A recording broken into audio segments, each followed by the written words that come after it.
Bonjour! Alors aujourd'hui on passe au grand 2, de l'immunité innée à l'immunité adaptative.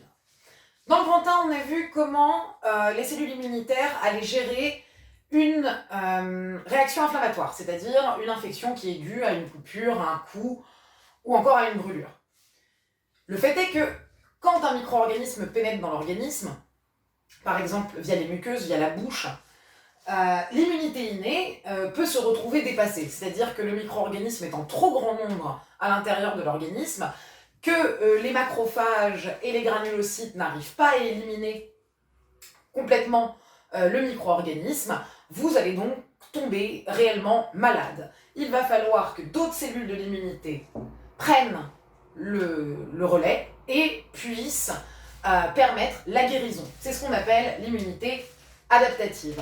On va voir qu'elle est un peu plus compliquée que l'immunité innée, mais en soi, on la verra dans le chapitre d'après. Là, ce qui nous intéresse, c'est comment je passe de l'un à l'autre. Comment ça se fait, comment c'est possible que les cellules de l'immunité innée, se retrouvant débordées par le nombre de micro-organismes autour d'eux, aillent prévenir les cellules de l'immunité adaptative. On va commencer très simplement donc par le grand 1, une cellule un peu particulière, la cellule dendritique. Alors, vous notez grand 2, petit 1, vous faites le schéma de la cellule dendritique, et je vous explique qu'est-ce que c'est que cette cellule. Alors, la cellule dendritique, elle est assez particulière, parce que c'est un leucocyte, comme les macrophages, comme les mastocytes, mais c'est un leucocyte qui est capable de devenir ce qu'on appelle une CPA, une cellule présentatrice d'antigènes. Déjà, on va essayer de déterminer c'est quoi un antigène. Tous les micro-organismes qui rentrent à l'intérieur de votre corps possèdent sur leur membrane un motif moléculaire qui est propre à chaque micro-organisme, qui indique qui il est. D'accord ? Par exemple, si vous êtes affecté par le virus A, eh bien, sur la membrane du virus A, il y aura des motifs moléculaires particuliers qu'on appellera l'antigène A. Plutôt logique. Cellule présentatrice. La dendritique, elle peut réaliser la phagocytose comme la macrophage. Sauf qu'elle est aussi capable, quand elle réalise la phagocytose du virus, ou de la bactérie, ou du champignon, enfin de l'élément étranger, de séparer, au niveau des débris cellulaires à l'intérieur d'elle, de séparer les antigènes du reste du micro-organisme. Et de garder les antigènes pour pouvoir les présenter aux cellules de l'immunité adaptative. Les cellules de l'immunité adaptative, on va en avoir deux catégories. Les lymphocytes T et les lymphocytes B. Ceux qui vont nous intéresser aujourd'hui, ce sont les lymphocytes T. On verra les lymphocytes B dans le chapitre suivant. Les lymphocytes T sont des cellules immunitaires de l'immunité adaptative qui ne s'activent que lorsque la quantité donc, de micro-organismes est trop intense et qu'on est venu leur présenter un antigène. Ils sont coincés à l'intérieur des ganglions. Je vous rappelle que des ganglions, vous en avez un peu partout, ici, à toutes les intersections entre guillemets du corps, au niveau des aisselles, au niveau de l'aine, le long de la colonne vertébrale, il y en a quand même vraiment un peu partout. Comme les lymphocytes T sont coincés dans les ganglions, ils ne peuvent pas reconnaître comme ça le micro-organisme dans le sang, vu qu'ils ne se baladent pas dans le sang, ils sont coincés dans les ganglions. Ils sont obligés, pour pouvoir s'activer, qu'on leur amène le micro-organisme. Si une cellule amène le micro-organisme en entier jusqu'au ganglion, ça ne va pas marcher. On va juste amener son motif moléculaire, et c'est à ça que sert la dendritique. Donc la dendritique, si vous la regardez, on voit qu'elle a plein de prolongements de cytoplasme ici, qu'on appelle des dendrites. Et elle est capable, donc, au cours de sa phagocytose, d'ingérer un micro-organisme, de séparer tout le micro-organisme des antigènes, donc des motifs moléculaires qui vont être spécifiques à chaque micro-organisme, et de les exposer à sa surface au niveau de sa membrane. Bien entendu, elle ne peut pas les exposer n'importe comment. Elle va devoir les exposer dans une molécule qui a une forme de panier et qu'on appelle le CMH. Complexe, majeur, d'histocompatibilité. On verra ça après. Qu'est-ce que c'est que le CMH ? Le CMH, c'est ce qu'on appelle très simplement et beaucoup plus vulgairement la molécule du soi. Chacune de vos cellules possède un CMH, il est identique et il indique que ces cellules vous appartiennent à vous, d'accord ? Mes cellules possèdent un CMH, c'est mon CMH. Les cellules de n'importe quel individu possèdent tous un CMH, et c'est la molécule qui permet de reconnaître les cellules de l'individu. La dendritique est capable, lorsqu'elle ingère un micro-organisme, qu'elle le digère et qu'elle sépare les antigènes, de positionner l'antigène à l'intérieur de la molécule de CMH. Ce qui est très pratique, parce que quand elle va aller voir un lymphocyte pour lui dire on est attaqué par ça, eh bien le lymphocyte, il va repérer l'antigène, mais il va aussi repérer que c'est une cellule du corps qui lui amène. C'est un motif moléculaire qui est connu pour le lymphocyte, parce que c'est votre motif moléculaire à vous. Lui-même en possède. Cette cellule dendritique, elle va donc devenir une cellule présentatrice d'antigène. Elle va donc présenter l'antigène. On va d'abord noter un petit point sur la cellule dendritique, et après on donnera son rôle en termes de cellule présentatrice d'antigène.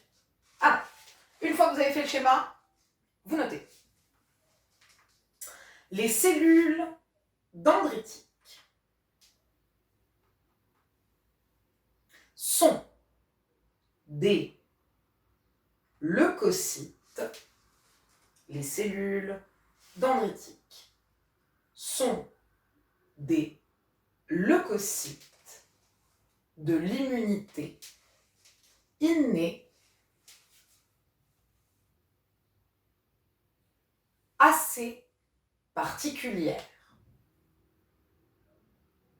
Point. Elles sont présentes dans tous les tissus à l'exception du cerveau. Elles sont capables de réaliser la phagocytose. Elles sont capables de réaliser la phagocytose. Point. C'est tout pour le petit 1. On va passer au petit 2. Petit 2. Comment la cellule dendritique devient CPA? Alors, on va commencer par donner une définition concrète de ce qu'est un antigène, donner une définition concrète de ce qu'est le CMH, et ensuite, on va noter comment une cellule dendritique devient une CPA, et on fera un magnifique schéma, comme d'habitude. Alors, vous allez noter en premier, en rouge, antigène, 2 points. Antigène, 2 points. Motif moléculaire présent sur la membrane des micro-organismes. Point. Un antigène est, en rouge, spécifique au micro-organisme. Point. Exemple, vous notez, exemple, virus A possède l'antigène A. Point. Deuxième définition, le CMH. 2 points. Son vrai nom, c'est le complexe majeur d'histocompatibilité.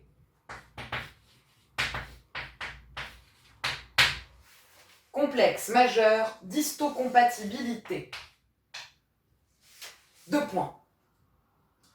Aussi appelée la molécule du soi. aussi appelée la molécule du soi. Point. Le CMH est présent sur les cellules d'un individu et est spécifique à cet individu et est spécifique à cet individu. Point.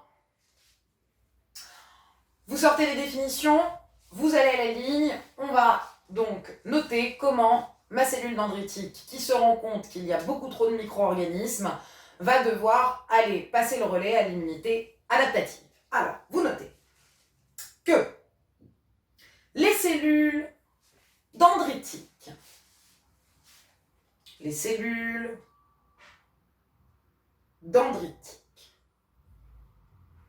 sont capables de phagocyter les micro-organismes. Point. Ces cellules sont particulières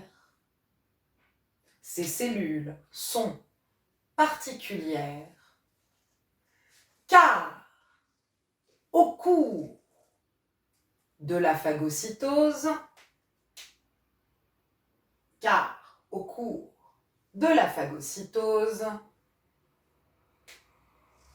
elles peuvent séparer l'antigène du micro-organisme.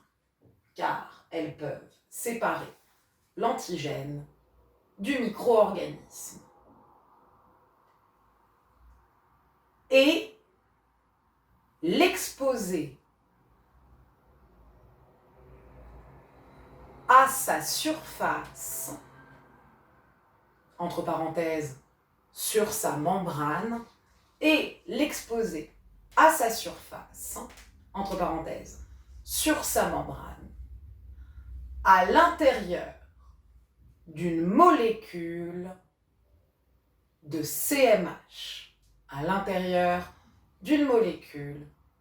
CMH. Point. Le CMH a une forme de corbeille.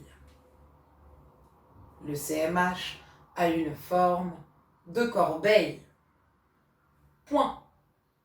Alors, on peut dire que le CMH, il a une forme de corbeille ou une forme de puits. Dans tous les cas, il est assez creux pour que l'antigène puisse se positionner dessus. Maintenant, on va faire le schéma d'une cellule dendritique qui devient une CPA. Et voilà. Alors, le schéma a l'air un peu complexe, mais c'est exactement comme un schéma de phagocytose qu'on a fait juste avant, sauf que la dendritique, elle va être capable, donc, avec les molécules de CMH qu'elle contient, de mettre les petits antigènes de mon micro-organisme à l'intérieur de mon CMH et de les exposer à la surface. Ça, c'est donc mon CMH plus antigène. On le refait par ordre chronologique. Ma dendritique, elle a aussi des récepteurs PRR qui vont lui permettre de reconnaître le micro-organisme. De se dire, tiens, ça vient pas du corps. Elle va donc faire une phagocytose, elle insère le micro-organisme à l'intérieur du vacuole, sauf que au lieu de le digérer directement, elle va insérer des petits puits de CMH, donc des molécules de CMH, pour agripper les antigènes et les mettre à sa surface, d'accord, au niveau de sa membrane. Le reste du micro-organisme, lui, il va être éliminé par phagocytose. Ça reste une phagocytose classique, sauf que mes petits antigènes ont été séparés du reste de la bactérie et ont été positionnés dans ces petits puits de CMH. C'est fou quand même comment c'est bien foutu, hein, franchement. Vous voyez à quel point c'est bien foutu ce corps? Ah là là, c'est beau. Vous faites pause, vous prenez le schéma. Avant de passer au petit 3, on va juste noter une petite phrase sous le schéma. vous allez noter juste en dessous, la cellule dendritique devient donc une en rouge CPA, cellule présentatrice d'antigènes. Voilà. Ensuite, vous notez petit 3. Quel est son rôle à la CPA? C'est ça qui va nous intéresser maintenant. Eh bien, le rôle d'une CPA, il est assez simple. Le micro-organisme est là en trop grand nombre, l'immunité innée est dépassée, elle sent qu'elle ne va pas pouvoir du tout éliminer le micro-organisme qui a pénétré, enfin les micro-organismes qui ont pénétré à l'intérieur de l'organisme. Donc, la cellule dendritique va aller prévenir les cellules de l'immunité adaptative. Comme je vous l'ai dit tout à l'heure, les lymphocytes T sont coincés dans les ganglions. Ils ne peuvent donc pas reconnaître, ils ne peuvent pas rencontrer le micro-organisme dans le sang ou dans la lymphe. Ils ne peuvent pas. Donc, on va devoir aller leur indiquer de s'activer parce que quand même, là, on est infecté. D'accord? Donc, ma cellule présentatrice d'antigènes, une fois, donc ma dendritique, une fois qu'elle a phagocyté le micro-organisme, qu'elle a posé, pouf, les petites molécules d'antigènes dans le CMH, elle va chercher le ganglion le plus proche. Si elle est ici, elle va aller à ce ganglion. Si elle est ici, elle va aller à ce ganglion le plus proche. Une fois qu'elle arrive au ganglion le plus proche, elle va montrer le CMH et l'antigène à un lymphocyte T qui est capable de reconnaître cet antigène. Une fois que le lymphocyte a reconnu l'antigène, il pourra alors s'activer, d'accord ? Et donc commencer à défendre l'organisme, mais de manière vraiment plus intense qu'au cours d'une réaction inflammatoire, comme on l'a vu dans l'immunité innée. On ne va pas voir ça aujourd'hui, c'est tout notre chapitre 2, l'immunité adaptative, mais il faut comprendre comment on passe de l'un à l'autre. Eh bien, une seule chose, la CPA. Alors, vous notez. Les CPA, après avoir phagocyté le micro-organisme et avoir positionné l'antigène dans la molécule de CMH sur sa membrane, va migrer vers le ganglion, en rouge s'il vous plaît, vers le ganglion lymphatique le plus proche.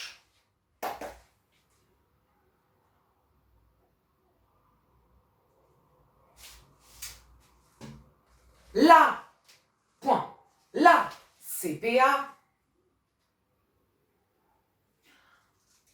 entre en contact avec les, en rouge, lymphocytes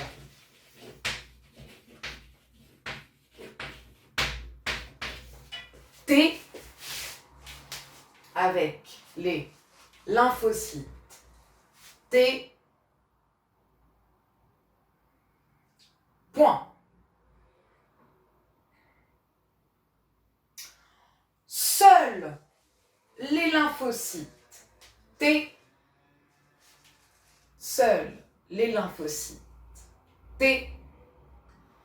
peuvent reconnaître cet antigène si et uniquement si il est présenté dans une molécule de CMH par une CPA par une CP. Point. Les lymphocytes ayant reconnu l'antigène peuvent donc s'activer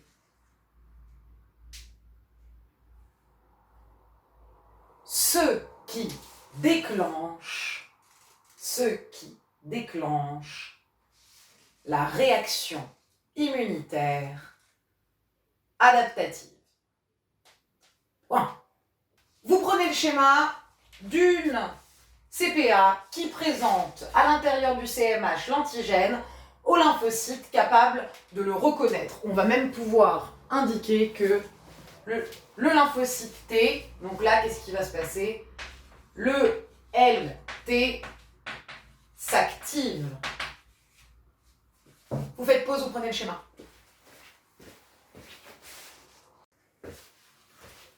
Grand 3, dernière partie du cours. Partie facile, les anti-inflammatoires. Bon, quand on est malade, ou même quand on s'est coupé, qu'on s'est fait une contracture musculaire, on a donc une inflammation, une réaction inflammatoire. On peut donc prendre des médicaments. Au niveau de ces médicaments, il va en exister deux grands types. Ce qu'on appelle les non-stéroïdiens et du coup ce qu'on appelle les stéroïdiens. On va commencer par les non-stéroïdiens. Ça sert à quoi? Fondamentalement, qu'il soit stéroïdien ou non, un anti-inflammatoire est là pour calmer la douleur et calmer l'inflammation. Au niveau des non-stéroïdiens, vous les connaissez. Le paracétamol, l'ibuprofène, qu'on appelle plus communément le Doliprane d'Advil, d'accord, sont des anti-inflammatoires non stéroïdiens. Ils vont agir au niveau des nocicepteurs, d'accord, pour empêcher la prostaglandine de se poser et donc limiter le message de douleur. Ils sont en vente libre et pourtant ils sont quand même très dangereux. Ils ont des effets secondaires, il ne faut pas en prendre trop parce que ça peut amener quand même à des effets secondaires assez dérangeants, notamment des problèmes d'estomac. Ça peut aussi jouer, outre que sur les problèmes d'estomac, c'est déjà pas mal, hein. Ça peut aussi jouer sur la fluidification du sang, pour l'aspirine par exemple, d'accord? Le fait que le foie et les reins passent leur temps à l'éliminer peut les fatiguer, donc c'est pas parce qu'ils sont en vente libre à la pharmacie qu'on doit se jeter dessus et les prendre pour rien, d'accord? Ça reste des médicaments anti-inflammatoires qu'on prend lorsque l'on a une inflammation, d'accord? Ils vont lutter globalement contre la douleur avec les nocicepteurs et aussi contre la fièvre, c'est-à-dire tenter de faire rediminuer la température du corps qui a augmenté à cause d'un micro-organisme qui a pénétré l'organisme. Et comme je vous l'ai dit, le corps se défend et la chaleur fait partie d'une défense du corps. Au niveau des anti-inflammatoires non stéroïdiens, mis à part dire qu'ils touchent les nocicepteurs, qui vont limiter la douleur et la fièvre et qu'ils sont en vente libre dans le commerce, pas grand chose de plus, d'accord? Les stéroïdiens, en revanche, ce sont des molécules assez étonnantes. On les appelle plus communément les corticoïdes. Ce sont des molécules, en fait, qui sont identiques à des molécules que nous produisons naturellement comme anti-inflammatoires. Les reins. Au-dessus des reins, il existe ce qu'on appelle des glandes surrénales. Ces glandes sont capables de produire des molécules qu'on appelle des corticoïdes, comme par exemple la cortisone, qui est extrêmement anti-inflammatoire. Tous ceux qui sont asthmatiques connaissent la cortisone, c'est comme ça qu'on vous soigne, d'accord? Pour limiter l'inflammation des bronches. Ces médicaments ne sont donnés que sur ordonnance, ils sont effectivement un peu plus violents que les non-stéroïdiens parce que les effets secondaires peuvent être énormes. Et du coup, c'est un suivi médical. On ne donne pas des corticoïdes comme ça à n'importe qui. C'est avec un suivi médical et une prescription médicale. Mais ils ont un pouvoir anti-inflammatoire extrêmement fort. C'est-à-dire qu'ils sont extrêmement efficaces pour limiter la douleur, la fièvre, pour limiter toutes les inflammations. Voilà. Donc vous allez noter grand 2 petit 1. On va noter, donc, qu'est-ce qui se passe pour les anti-inflammatoires non stéroïdiens, et ensuite on fera le petit 2 pour les stéroïdiens. Alors, les anti-inflammatoires non stéroïdiens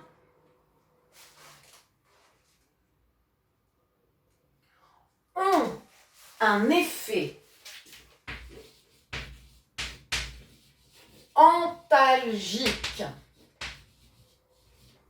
ont un effet antalgique, entre parenthèses, contre la douleur.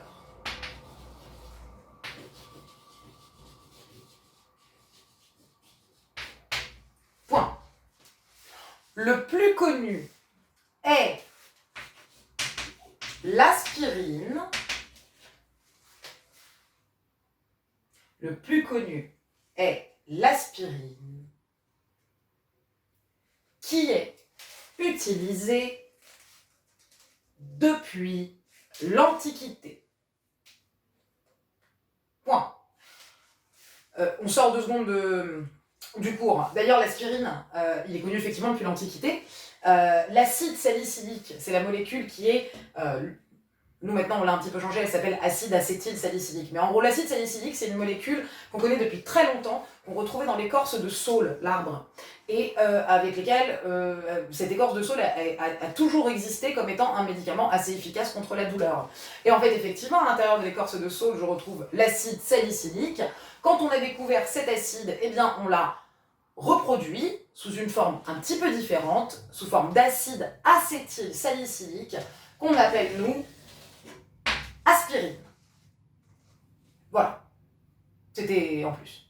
On reprend le cours. Alors, à la ligne, vous notez. Il existe d'autres anti-inflammatoires non stéroïdiens comme 2 points, premier tiret, le paracétamol ou l'ibuprofène, pour les plus connus. Hein. Le paracétamol ou l'ibuprofène. Point. À la ligne. Enfin, premier tiret, paracétamol, deuxième tiret, ibuprofène. À la ligne. Ces molécules vont empêcher la prostaglandine. Ces molécules vont empêcher la prostaglandine de se fixer sur les nocicepteurs,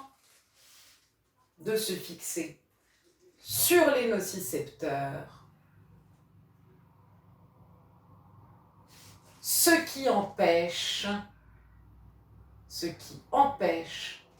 le message de douleur. Point.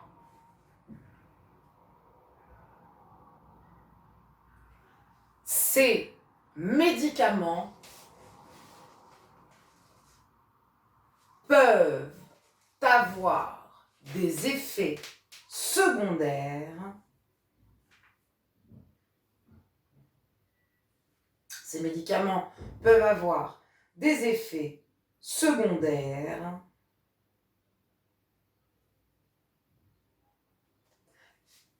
et doivent être utilisés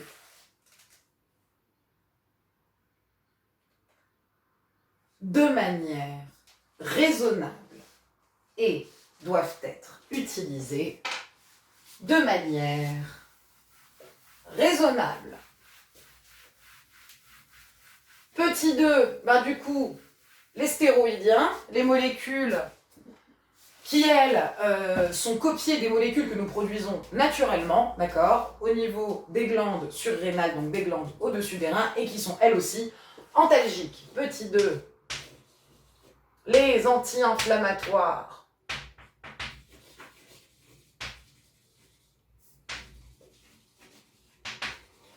stéroïdiens. Point. Vous notez.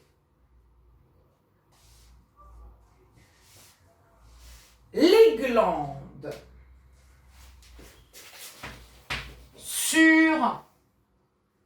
On va essayer d'écrire correctement.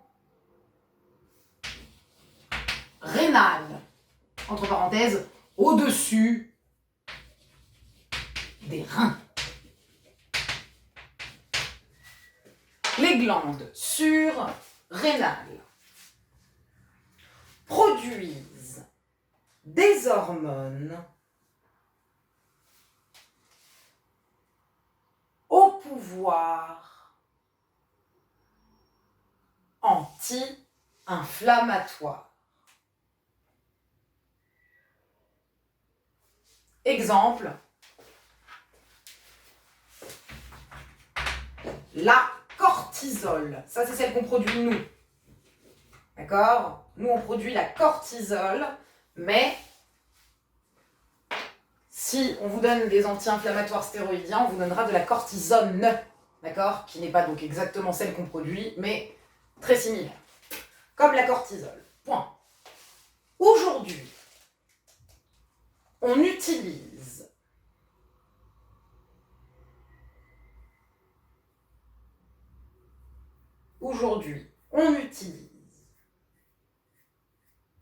des molécules de synthèse semblables aux hormones produites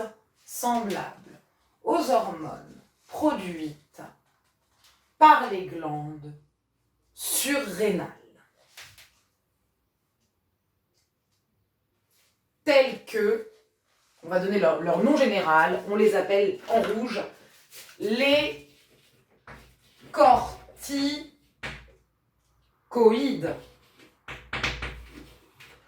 Entre parenthèses, vous pouvez marquer exemple, la cortisone.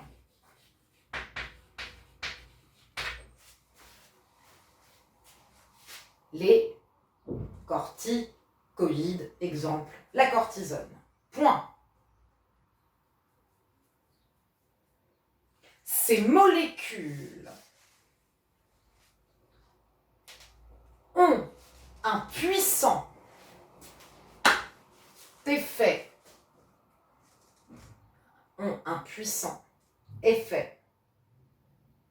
anti-inflammatoire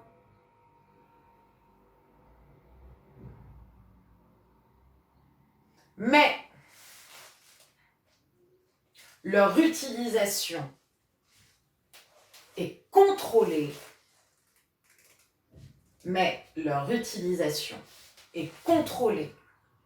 par un suivi médical car il présente de nombreux effets secondaires. Point. Et bien on a terminé le chapitre de l'immunité innée. Du coup, prochaine vidéo de lundi sur l'immunité adaptative. Va falloir s'accrocher, ça va être coton, quoi. Mais ça va le faire. Bon bah du coup, je vous dis à lundi. Bisous.